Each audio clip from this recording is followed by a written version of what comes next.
Can you all hear me? Thank you, Mike, for that amazing introduction. That was incredibly thorough. So are there any questions? All right. Thank you all for coming out tonight. I think this is one of our first fall nights. Feels good to talk about science here at Nevis, where I used to run around as a teenager. So again, I'm going to talk about cleaning up Flatland, which is a somewhat cryptic title. So what we're going to talk about is reducing disorder in two-dimensional materials and heterostructures. So the first part of this talk is to explain what that title means, right? So what do we mean by disorder? Why do we want to do it? What are two-dimensional materials in the first place? And what the heck is a heterostructure? So in and we're good with, hopefully, and maybe even two-dimensional. All right, so we're going to do a little bit of the background. All right, so first, what do we mean by two-dimensional materials, and why do we care? Right? So if we think about a normal material, so this is kind of a cartoon version of table salt, right? Sodium chloride. We get one. I forget which color is which, right? So we have sodium chloride packed in a cubic crystal, and that's when you make salt crystals. If you look at them, this is why they look like little cubes under the microscope. Now you could imagine that you could start shaving off some of that little salt crystal and making it thinner and thinner until at the end of the day you have just a single plane or a single atomic layer of salt. Now that wouldn't really work with salt sodium chloride because it would fall apart or ball up into a little ball. It doesn't like to stick like that. But in principle, you could think about doing this. And the question is, why would we bother? Well, first, there's some very subtle physics, which we're not going to, I'm going to refer to some of the work, but we're not going to try to explain. But electrons, when they're moving around and they're confined to two dimensions, so they can't really move up and down, only side to side, it turns out that they behave very differently, and some very interesting, rich kind of physical phenomena come out of this. So, and this is the kinds of things we in the science and engineering of two-dimensional materials are interested in, new phases of matter when we confine electrons. The other thing, of course, when we get very thin is that we're susceptible to influences from the outside, and we can use that to our advantage by tuning the properties. So for instance, if I somehow put some charge nearby a two-dimensional sheet, it will pull, so if this, let's say I have some positive charge below it, it will pull negative charge into it, and then that negative charge might be conduct electrons that conduct electricity in this material, right? So we've kind of tuned the material from the outside. We also might tune it by making a structure, what we call a heterostructure, something that combines different materials into one object. And the interfaces, the interface between one material and the other is the interesting thing here. There's a famous phrase called the interface is the device, controlling behavior at the interface between one material and another is what gives us modern electronics and things like that. So we might want to do that when we make something very thin. We can now stack things on top of each other. Right? So hopefully maybe that gives you a little idea for why we are interested in getting to two dimensions. Okay, so now the question is, how might we do that? All right, so yeah, so again, the other big motivation for that, I skipped a slide. The other big motivation for that is that if you think about Moore's law and the shrinking of all of the elements on a computer chip, everything is getting smaller and smaller. And modern electronics, already all of the little layers of materials, this is on the right is a cross-sectional image of a modern transistor. And if you look at all these little different bands of different shading, those are all different materials all stacked up and wrapped around each other. And all those layers are almost down to the two-dimensional limit. So really this also kind of connects with technology, understanding what's going on when things get very, very thin. All right, so now here we are. How do we make two-dimensional materials. How do we make something very thin? Well, I'll say the kind of traditional, meant by traditional we mean 30 or 40 years old by now, way to make a thin material is to start with a flat surface and then very carefully deposit. So we call that surface a substrate. It's basically like the canvas for our painting. And then we want to deposit a very thin layer of something else on top of it. And to do so, we need a very expensive and delicate piece of equipment. This is called a molecular beam epitaxy system. This gets this, all of this is in extremely high vacuum, so we don't have any junk stuck onto our surfaces. And then there are all this equipment for very slowly and carefully evaporating atoms of the material we're interested in onto the surface and then monitoring what's going on. So it's really amazing technology. Some of it was actually developed at Columbia in the engineering school by Gertrude Newmark and others. And it's very, very powerful. So for instance, here are some cross-sectional images. These are made in a very high power electron microscope of layered heterostructures made by growing thin layers of one material and then switching sources to get another material and go back and forth. And they're labeled with what they are: aluminum arsenide. A very common one is something called gallium arsenide. These are strontium titanate. And all of the dots here are actually single atomic layers. So you can think of them as single atoms, although there's actually a row of atoms coming at you this way. It's still very thin and impressively clean and well ordered.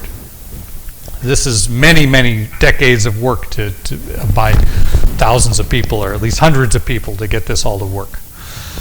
Now, when you make these structures, if you make the right combination of materials, you can create something called a two-dimensional electron gas. This is where electrons are kind of trapped in a very, very thin layer, thin enough that they can't really move up and down, and so they're again confined to move in only 2 dimensions. And if with the right materials, the electrons can actually move incredibly freely. And when researchers first started looking at these two-dimensional electron gases, they noticed very strange things happening, which turned into very interesting science. So the first big discovery was something called the quantum Hall effect. This was first reported by Klaus von Klitzing, and was awarded. This work was awarded the Nobel Prize in 1985. A second Hall effect, known as the fractional quantum Hall effect, was discovered in 1992. This also earned a Nobel Prize, including one Colombian, Horst Starmer, somebody I was very fortunate to work with while he was still here, and I was a young faculty member. Amazing colleague and good friend, Horst Starmer. So when you have these great materials and you can confine electrons to 2 dimensions, interesting physics happens. Also, very new, interesting technology happens. So, for instance, you can make new types of lasers and optics as well when you can start controlling materials to be atomically thin. Okay. But I don't want to spend a few $1 million and years of my life building up one of these things. I want to find a different way. By I mean I and many others in the field. So there was, kind of at the turn of the millennium, I guess, in the early 2000s, there were a lot of people thinking about how can we do things a little bit differently.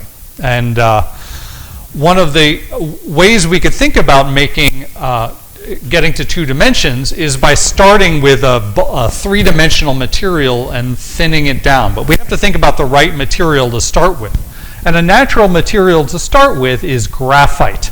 So graphite, you can see a picture of a graphite crystal here, and you can kind of see some, it's a little bit lumpy, but you can kind of see some crystal planes, and you notice it's a little bit stepped like this, kind of coming out at you.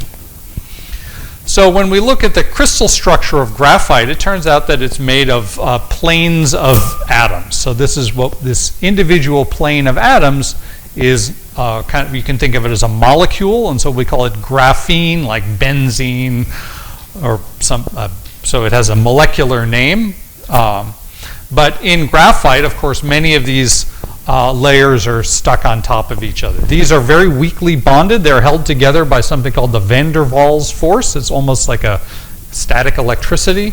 And so these materials, the layers of graphene in a graphite crystal slide on each other very well, which is why graphite is used for a lubricant, right? You put it in your lock or in your hinge to make your door stop squeaking, right? So that's these layers sliding on each other. Okay, so it's natural to think maybe we could actually start pulling individual layers off of one of these, off of a graphite crystal, and to see if we could get a two-dimensional layer. And in fact, we do that every day, or we used to before everything was electronic. When you use a pencil, a big component of the lead in pencil is not lead at all, but it is graphite, and the word graphite comes from the Greek word for writing. And when you scrape a pencil on a piece of paper, all of these little sheets come off. So in 2004 to 2005, there was very key breakthroughs. Actually, one of them was led by my colleague at Columbia. He's now at Harvard, Philip Kim, and he said, these pencils are great, but they're too big to do anything useful out of to actually make an individual atomic layer. So let me make a nano pencil. So he kind of carved out, using some funny techniques, carved out one of these little graphite crystals, and he and his students slid that across a substrate, and they actually found these little individual disks, which were not single atomic layers, but they were getting very close. They were about, I think, 8 or 10 layers, atomic layers thick. So they were right on the verge of getting to this single atom limit.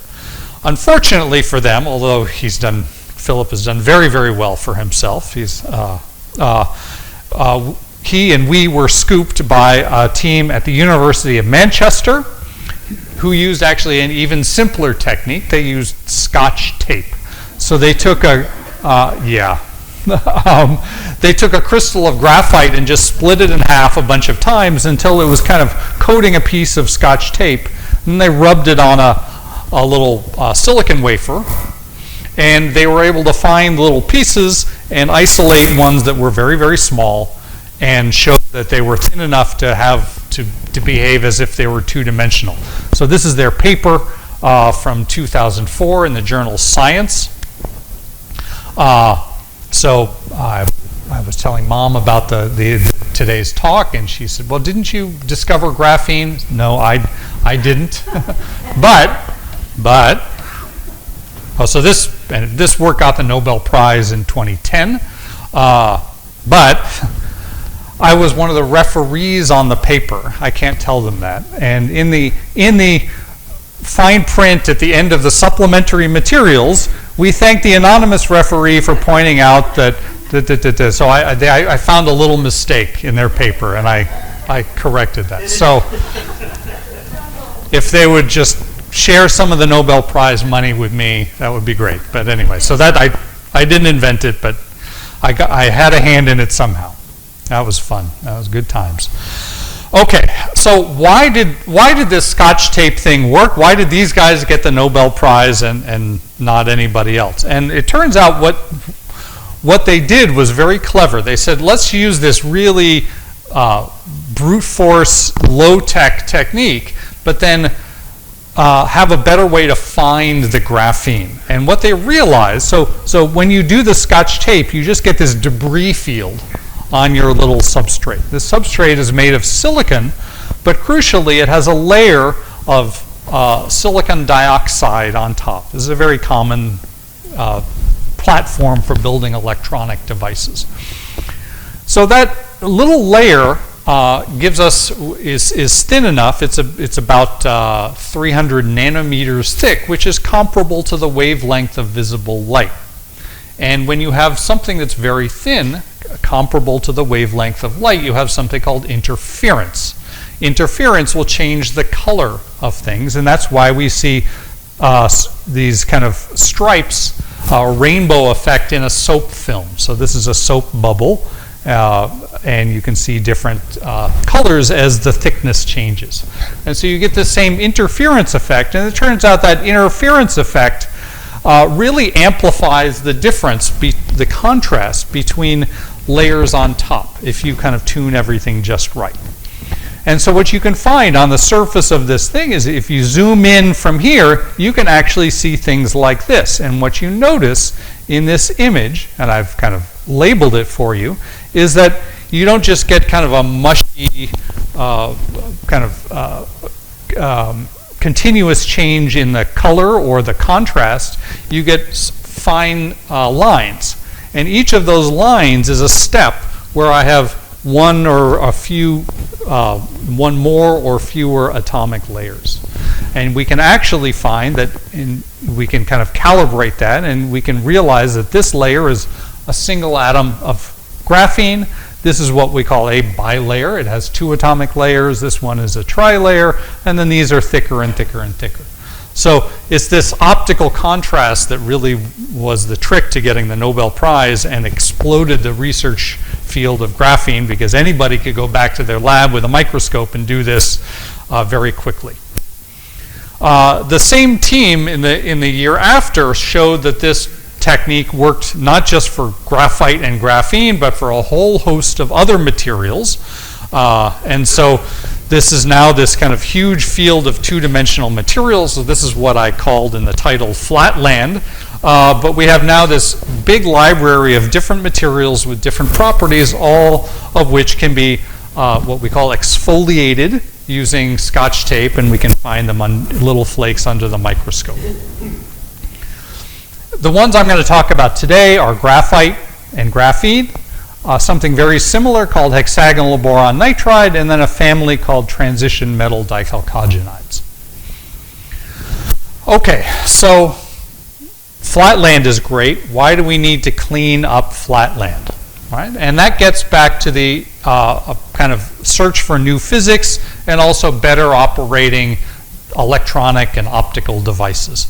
If we think about physics, the track record or the example of these 2-dimensional electron gases that earn Nobel Prizes is instructive. So those Nobel Prizes came not just from knowing what experiments to do, but having the high purity materials to do them with. And so a lot of that effort, which was decades of work, was led by Loren Pfeiffer from Bell Labs, and now at Princeton. He did not get the Nobel Prize. He did get a very nice prize from the American Physical Society, but sometimes the materials growers are second-class citizens, but we're still proud of what we do. So what we're showing here, so these are some of the more advanced systems that Pfeiffer Group uses to grow all of these materials better and better and better.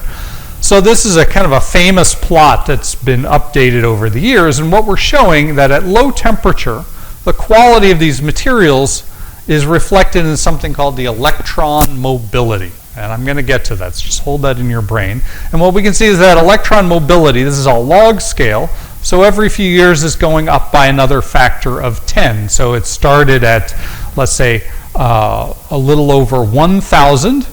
It crossed 1 million in 1982, and now it's at about 30 million or so, maybe even 50 million by now. So better and better, better and better. And as the material got better, new physics, it was clean enough to observe physics. So here we got the integer quantum Hall effect, and here we got the fractional quantum Hall effect. And even crazier stuff is still happening up here. Okay, so hopefully, if we just take a step back, we learned about what is a 2-dimensional material, all the different types of 2-dimensional materials, why we care about this, and why we want to make high purity materials as measured by this weird thing called electron mobility. Okay, so let's dig into that for a couple minutes as well. All right, so this is a course in solid state physics in 30 seconds or less. So why do materials conduct electricity? Why does your copper wire work as a copper wire? Why does it conduct electricity and glass or wood doesn't? Right? Here's a simple way simplified but still instructive picture. So if we have a bunch of an atom is a nucleus with electrons around it, and the electrons are in these weird things called orbitals or clouds, and some of them are in inner shell orbitals. They're very tightly bound. They stay with the nucleus, and then they're the ones that are the outer shell electrons. They wander around a little bit more. They're the wayward teenagers. Right? Okay, so far so good. When we put atoms together, when we form a solid or a molecule, some of those outer shell or valence electrons, maybe you remember that from chemistry, come together and they make bonds. But some of them don't make bonds. Some of them are not stuck together, and so they're still free to do something. And so they can be free to move from atom to atom. And we call these free electrons or conduction electrons. And if we put voltage across our material, then these electrons are free to move. Right? So this is the height of my animation ability, ladies and gentlemen. All right. So conduction electrons. So far, so good.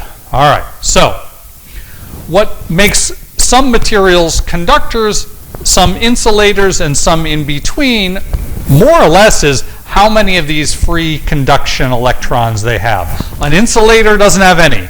All of the electrons are tightly bound or in bonds that nobody else, they're not free to move around. They're all taken. A metal like copper, gold, aluminum, there are lots of electrons that are free to move around. They have a very, very high density, more or less kind of 1 electron per atom. And so you have a lot of these that can move around. It conducts electricity very well. A very interesting class of materials is called semiconductors. They have a few free electrons or conduction electrons, and that's a low enough number that we can, from the outside, change how many electrons there are, and we can basically turn these materials into a switch. If we add more electrons, it becomes conducting. If we take them all away, it becomes insulating. That's the technology behind computers, right? If we can use a voltage to make a material turn on and off, it's conduction. That's a switch. A computer is switches that control other switches. Any questions? Good. All right. Everybody go build one now. Okay. Great. Okay. So this concept of electronic mobility is kind of the other half of this picture. So if we think about how well something conducts electricity, we call that the conductivity. It's how many of these little electrons we have, but also how well they move, which is a measure called the mobility. We're also going to talk about something called the mean free path. Same kind of thing. How well each one moves. Are they fast or are they slow? So how do we measure mobility? Let me show you what we do in graphene. So if we find one of these flakes of graphene, we use techniques called lithography to pattern metal on top of it. That's our little alligator clips for this little flake of graphene. And then we try to pass a current through it. So from the side, we have this little sheet of graphene. That's what we call the electrodes. Those are our alligator clips. We have an insulating layer here. This is silicon dioxide, glass. And then below we have conductive layer of silicon. And so this, we call these two the source and drain, and we call this thing down here is something called the gate. The gate is what turns things on and off.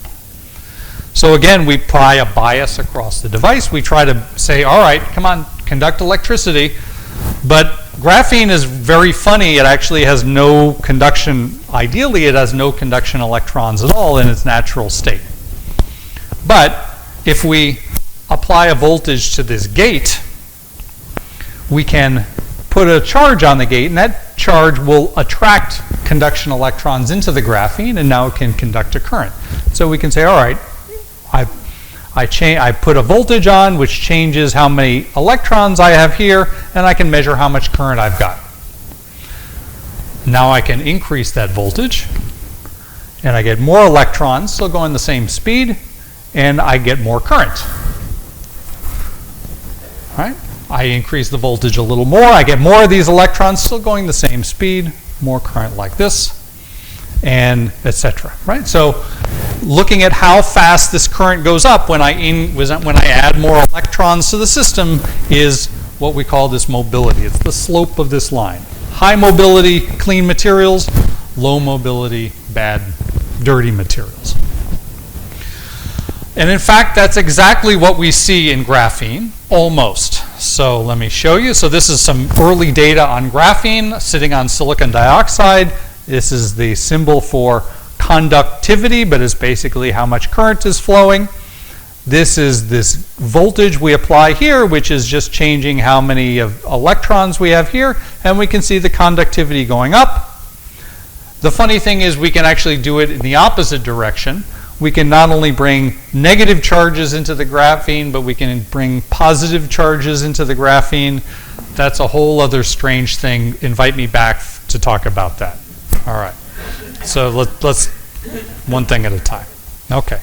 But that's kind of the basic idea. All right. So the question is, what controls how fast these electrons move?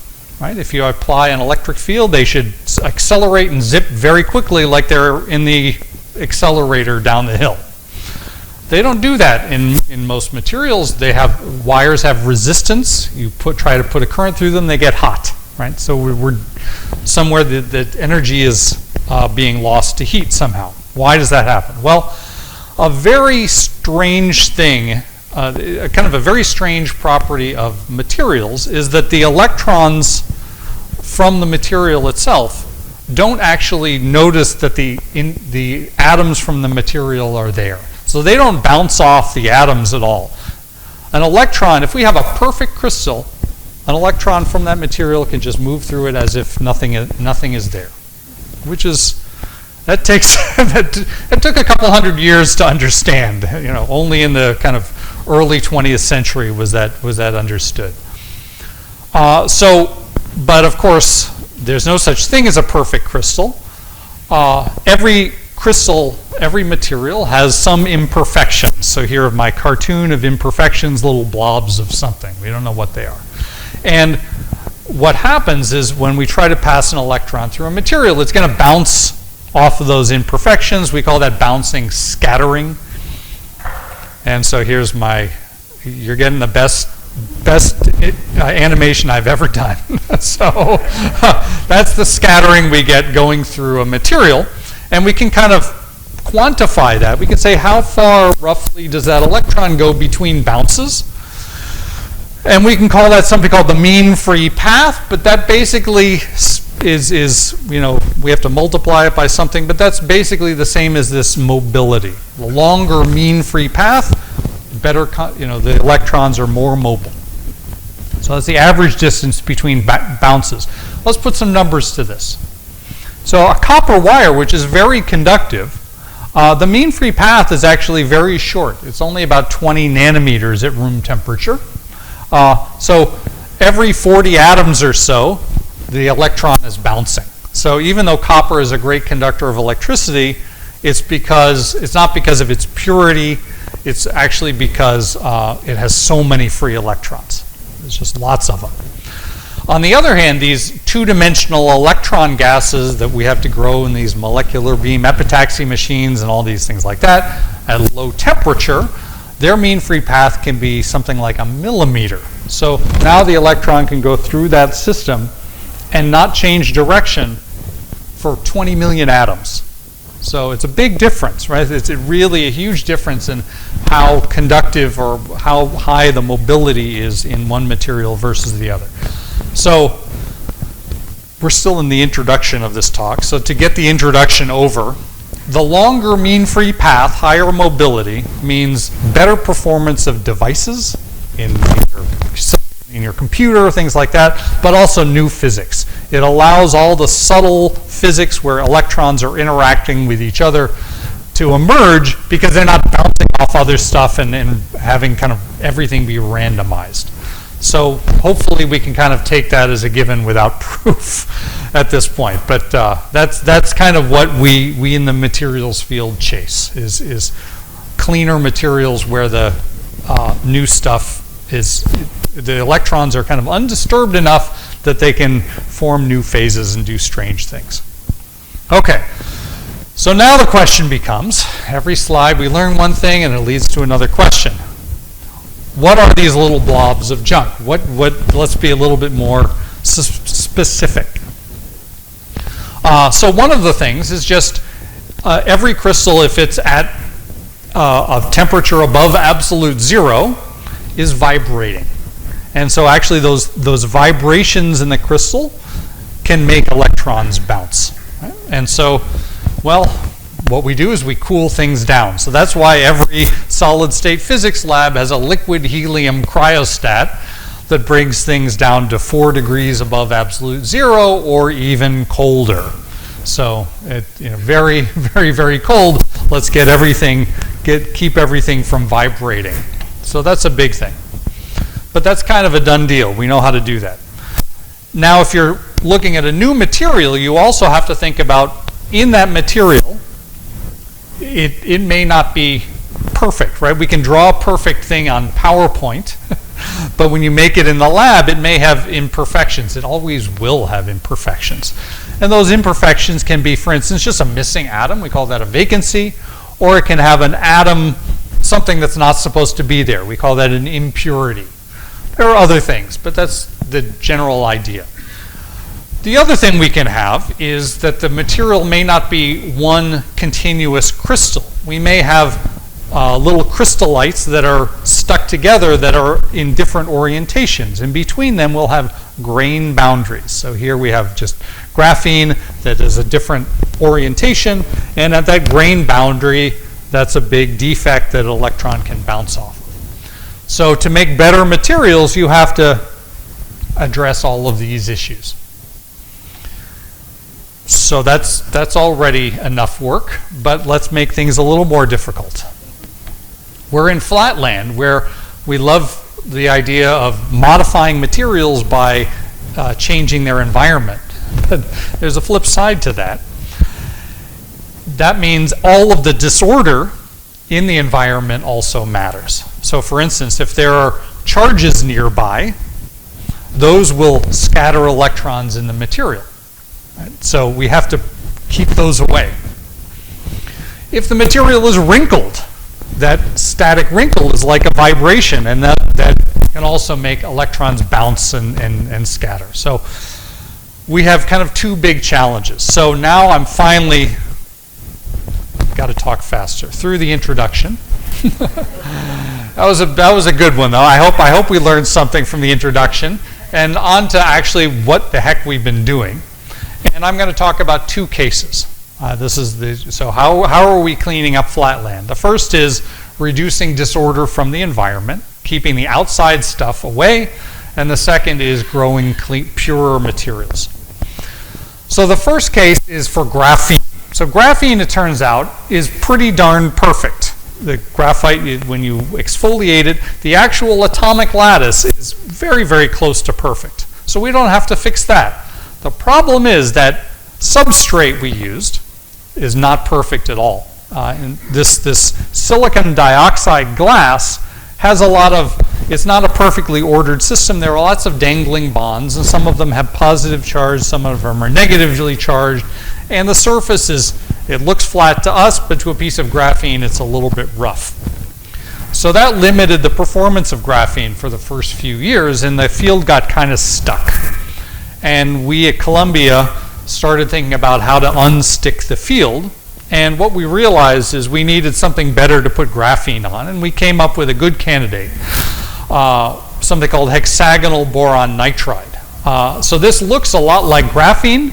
The only difference is every other carbon is a boron or a nitrogen, but otherwise it's the same hexagonal structure. Hexagonal boron nitride is clear. That actually kind of tells you that it's an insulator like glass. It's very flat. It doesn't have dangling bonds at the surface. One of the challenges of how to get this stuff, and it turns out that the purest material is grown, such as these crystals here, is grown in Japan by a small group at the National Institute of Materials Science. They grow these little crystals in this contraption here, which is a 30,000 ton high temperature press. They use it to make artificial diamond and things like that. But they started growing this stuff as a byproduct. We found them and had them send it to us, and the rest was history. So this is me with Takeshi and Kenji during my visit to Japan about 10 years ago. So the question became then, all right, we got this boron nitride, which is very flat, electrically insulating. It should really be the right thing to partner up with graphene, but we're making these all with Scotch tape. We find like one little needle in this haystack, and then we've got another needle in this haystack. How do we put the needles on top of each other? Right? We can't do them all at the same time because you'd never have two needles in the same place in the same haystack, if we can use that analogy. So we had to figure out a way to put graphene on top of boron nitride, and I'm just referencing a previous speaker. This is Corey Dean, who's now a professor in physics, but he was a postdoc in my group and with some other folks at the time, and Corey led the effort to figure out how to do this.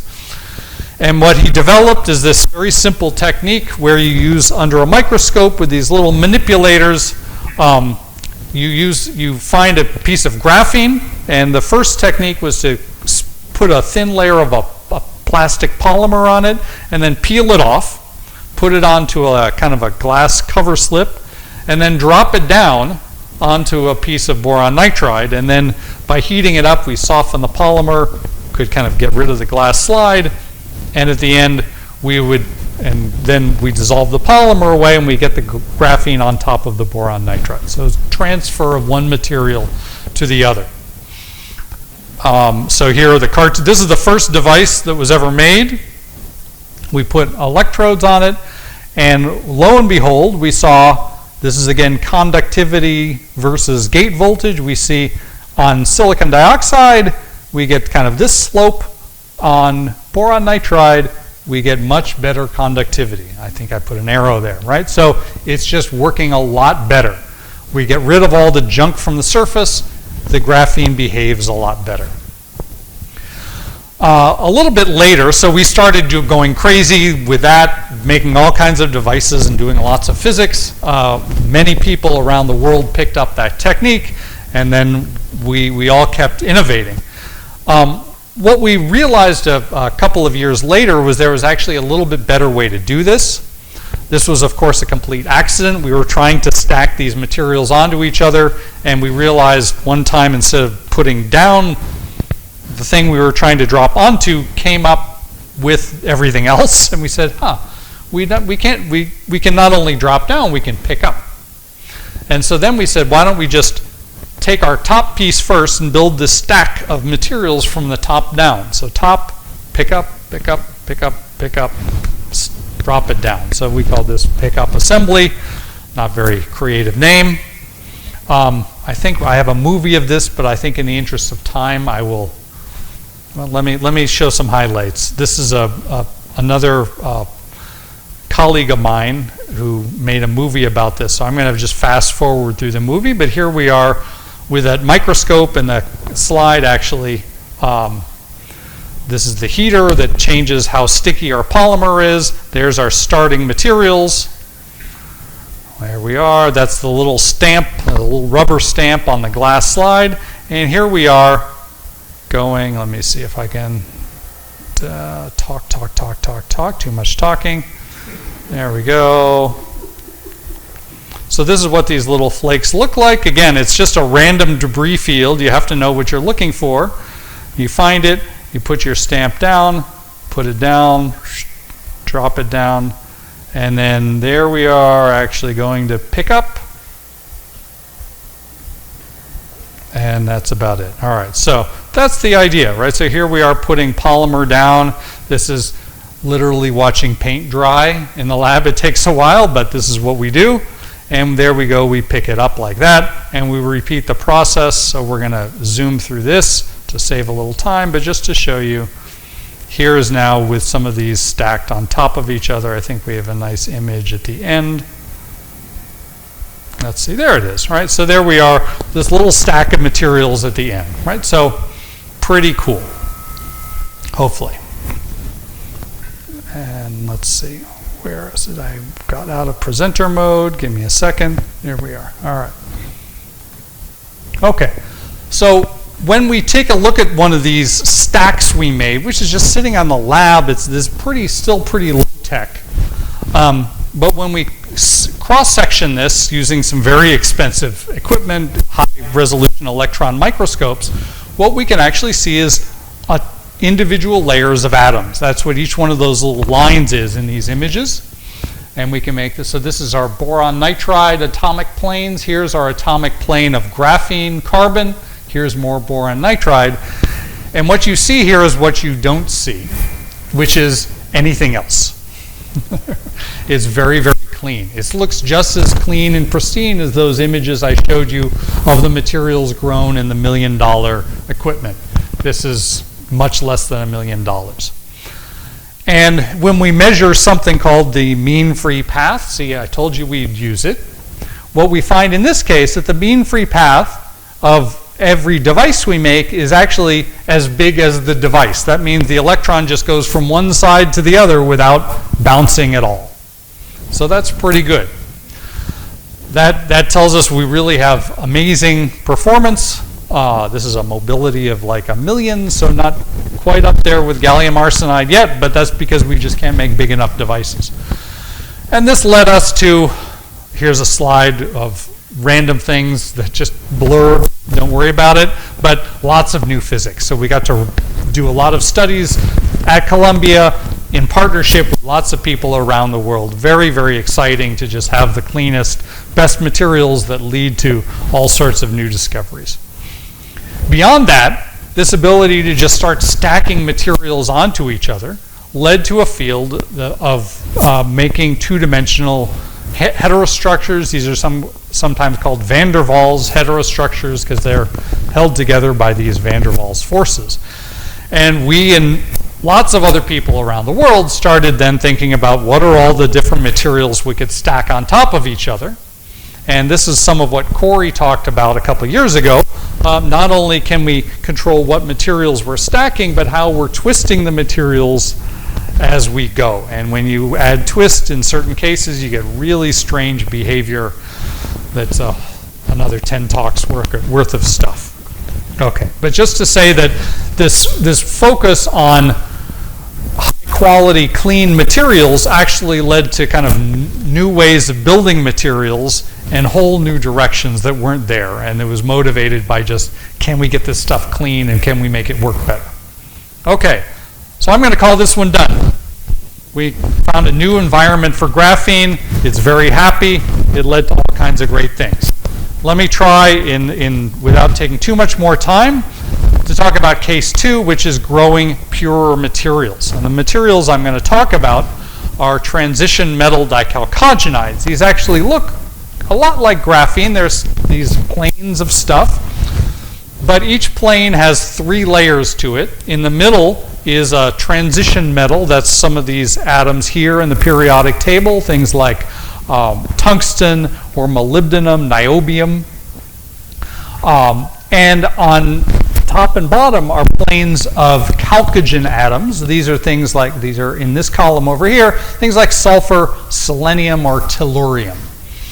Okay, so you basically take one from this box, 2 from that box, put them together, you get one of these materials, and you can mix and match.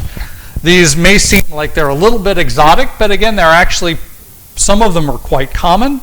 If you have a workshop at home, you might have some of this stuff. Molybdenum disulfide is one.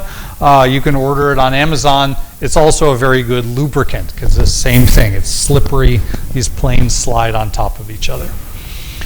So having developed this technique of putting things inside this sandwich of boron nitride where everything is happy and protected from disorder, we tried to do the same thing with molybdenum disulfide and other of these, what we call TMDs. And I'm not going to show you the data, but just take, go down a little bit. Take my word for it that it does help, but not as much as we wanted it to. Not nearly as much as for graphene. So we knew something else was up. We knew that there was some other source of disorder in these materials. So we needed a way to figure out what was actually in the material itself. And the tool we use is something called scanning tunneling microscopy.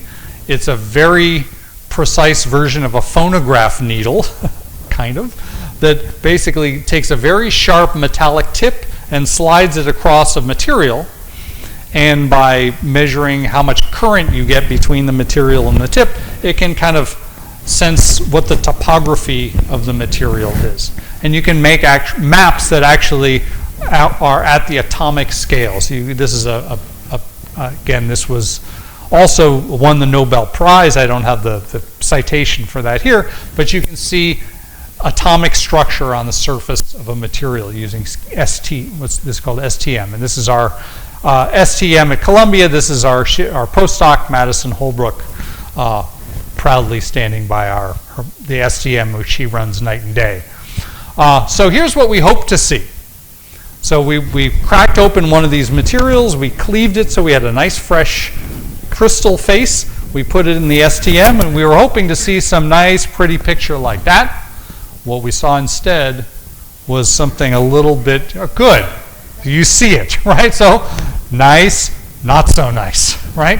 So these not so nice bits here are some sort of defect in the crystal. Those are the little blobs that we show. We don't know exactly what they are yet, but we know that it's an imperfection in the crystal, and there are a lot of them.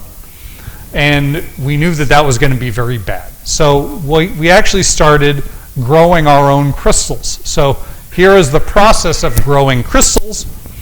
This is Luke, another Westchester native, but he leads our crystal growth effort. So he's taking the different powders of materials, putting them into a little quartz tube like this one here, and then he takes those, let's see, and puts them onto a vacuum line, pulls out all of the air, and then uses a very, very, very hot torch. This torch is powered with hydrogen and oxygen. Do not try this at home.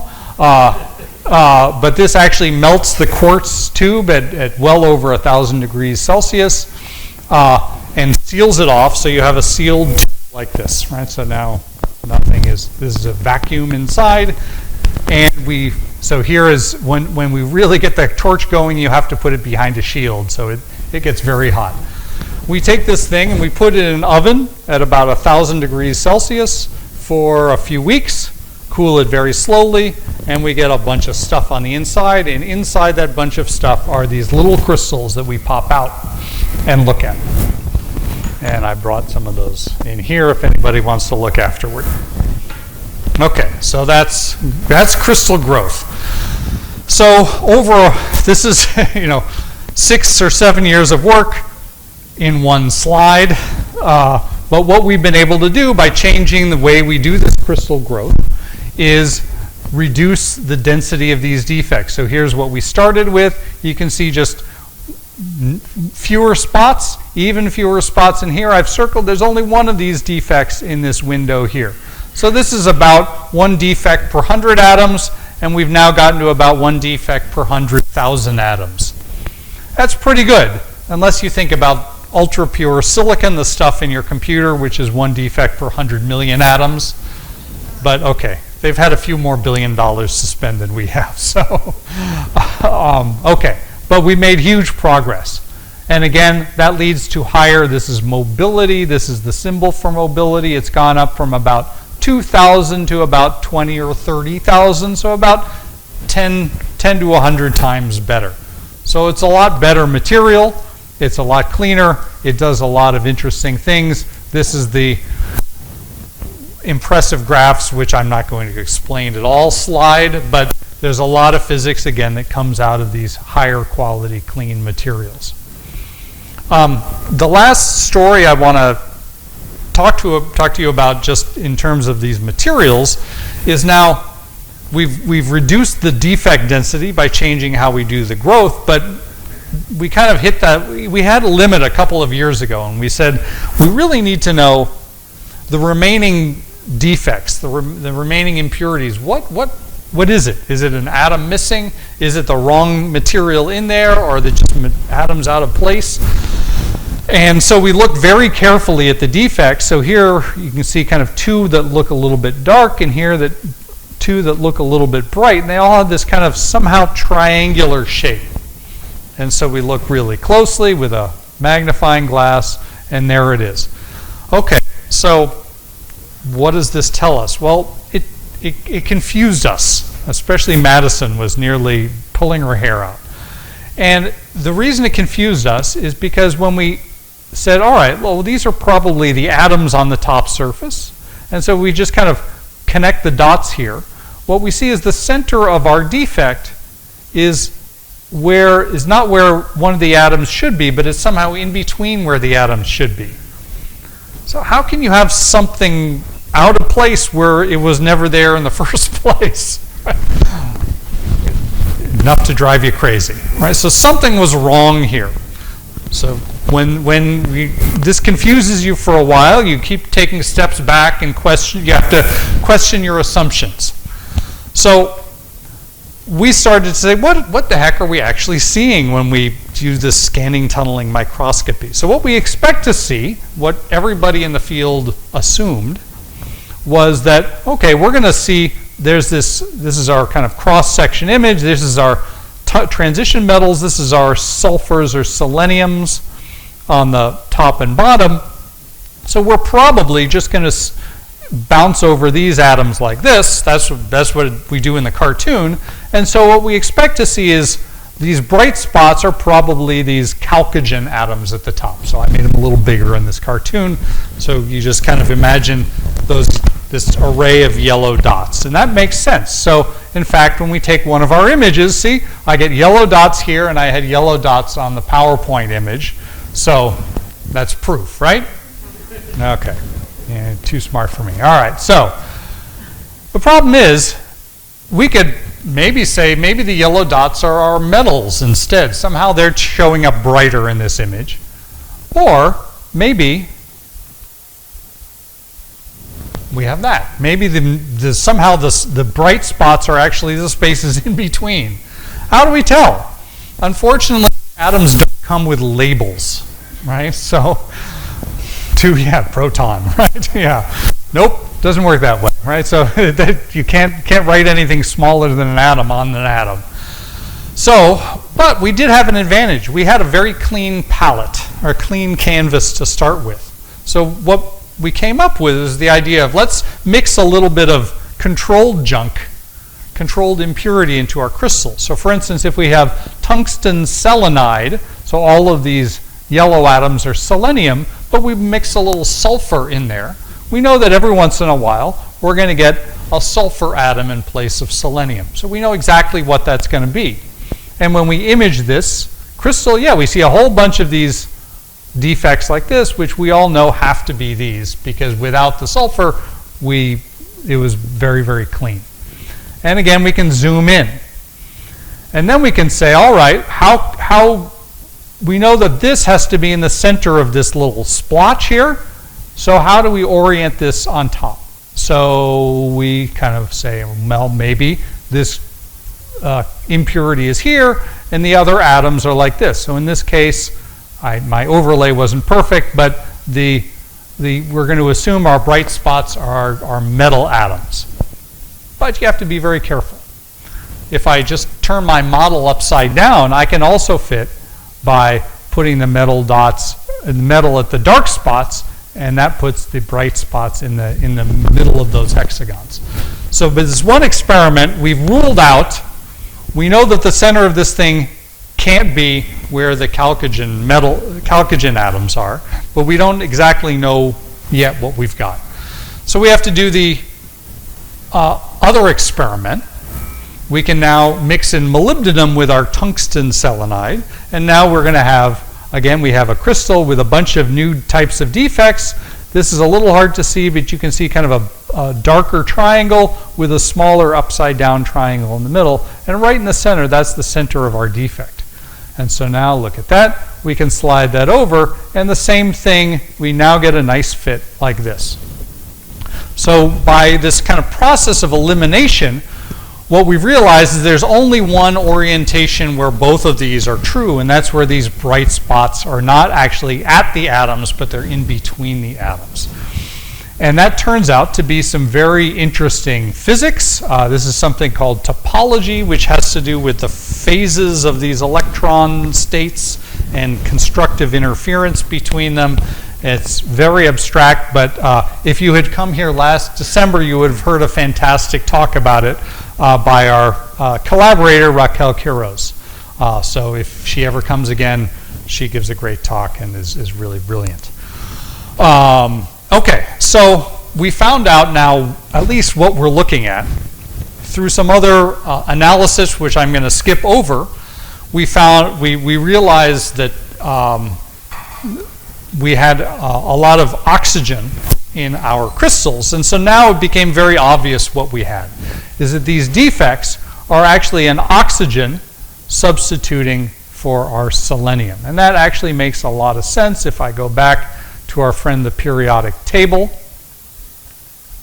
because, sorry, I should have added it before. Come on, periodic table.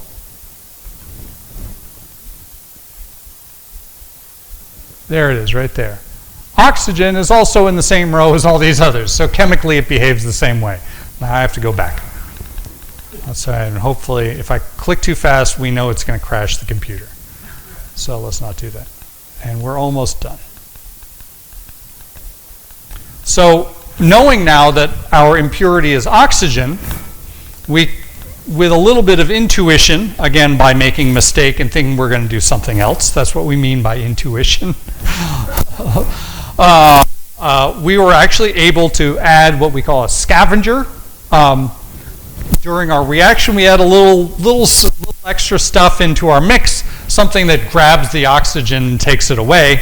And now we're able to make very, very clean crystals that don't have these oxygen defects in them anymore, which is very nice. So we've gotten better. This is a continuous process, but more or less we've now shown, at least with one type of material, we can really dramatically improve these materials. So we grow these little crystals, and we tell our friends all throughout the world, friends and colleagues, that we send them to.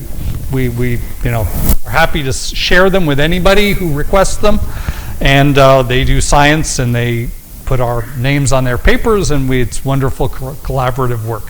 So these are kind of going by FedEx all over the world and having a great impact and letting people do fantastic science.